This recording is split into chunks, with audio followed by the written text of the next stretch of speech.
Girl, stop apologizing. Day 33. There are tons of ways to get help, but to start, we need to understand, and it's required in the first place before we can take the next step. Nobody does this alone. When I put it so plainly, it seems like common sense, doesn't it? But then we come across terms like self-made and start to wonder whether it's still what we should be shooting for. I love the term self-made, particularly when it's used in reference to make own success, because only I know how much work it took to get from there to here. I was the one who got up for the sun. I was the one who logged all the miles on business trips. I was the one who cried over the P&L and stressed about making payroll. Me. For years, I held on to that title and the idea of doing it all on my own because it fired me up and helped me keep going when it felt so lonely on this entrepreneurial journey. In the last few years, I've realized something though. I am self-made and also not. It's only recently that I understood that no one is ever truly self-made because it's impossible to build big things entirely by yourself. A whole team of people helped me build my company over the last decade. A massive tribe who started out as a handful of followers told their friends about my work and are still the greatest hyper squad I know. It took family and baby sisters and nannies to help keep our family afloat during the times I had to put in extra hours. It took the world's biggest cheerleader as a husband, celebrating my wins and covering my losses, both financially and emotionally in those early years. It took a village, and it still takes a village. It took me raising my hand and asking for help. Hey Bobby, can you help watch the kids this weekend so I can get some work done? Hey Instagram friends, can you share this in your social media feeds to let people know about this book I wrote called Party Girl? Hey manager at work, I can meet all of your priorities, but not without another team member or an extension on the due date. I'm only one person. When I wanted to train for the half marathon, I asked someone on Dave's team at work if he could coach me. The only thing I knew about him was that he was a marathon runner. Ken taught me everything I know about running long distance.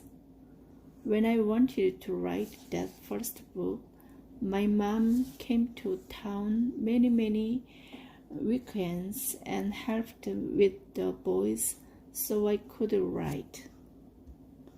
She would show up in our upstairs bedroom with snacks at almost the exact moment I was ready to throw the computer against the wall.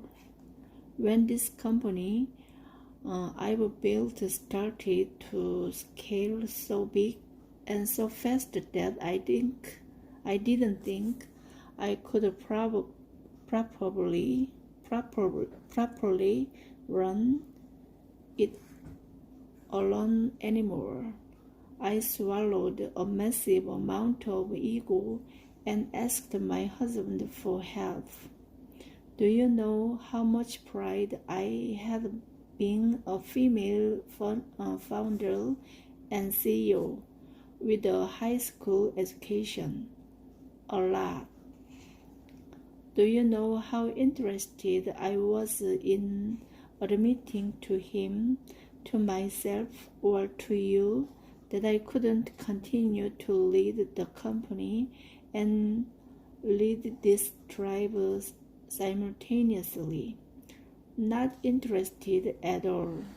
But the thing is, I've learned over the last decade how easy it is to burn out, or worse, give up on your dream because you're trying to do too many things at once. So I've learned, and I ask for help. I have helped you guys. I have so much than help, and I'm always looking for ways to free up more of my time so I can focus on my values. People ask me all the time how I do it all, and I'm happy to shout it from the rooftops. I don't. We have a full-time nanny, and we've had one since our oldest was 3 months old. Because of moves, additional kids added to our family, we've had 3 separate nannies, though not all at once, in our history as a family. These women, Martha, Jojo, and now Angie, have loved my children well and made it possible for me to pursue my career while they pursued his. They came in early and stayed late. They allowed us to have a weekly date night, and occasionally they stayed at the night so we could get away. We have never had a family nearby, so could help with our children, and these women were our surrogate family.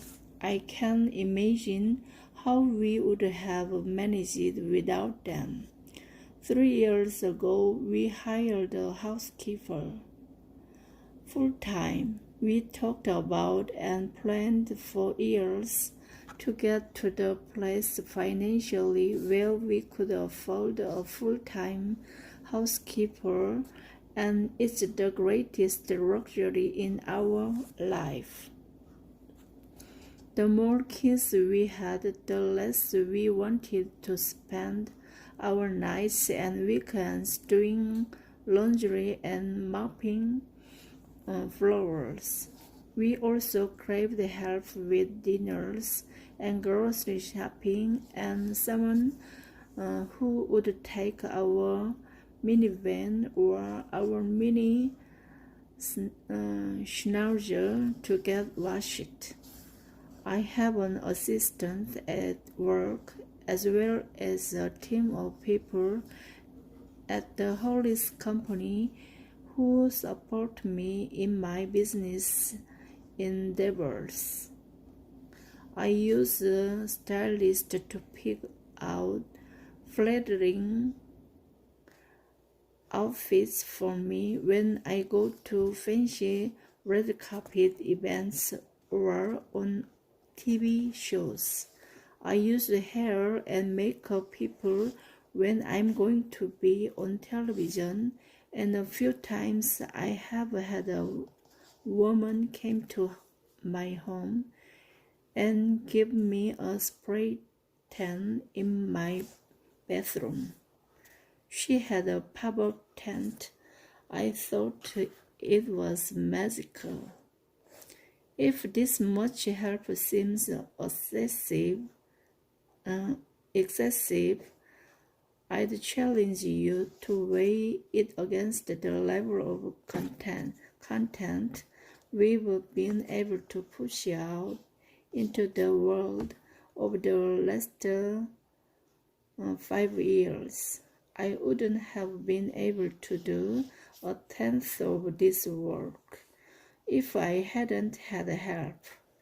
If this much help seems unnecessary, well then, sis, you don't have to go full tilt like I do, but please teach yourself to raise your hand and admit where you're struggling.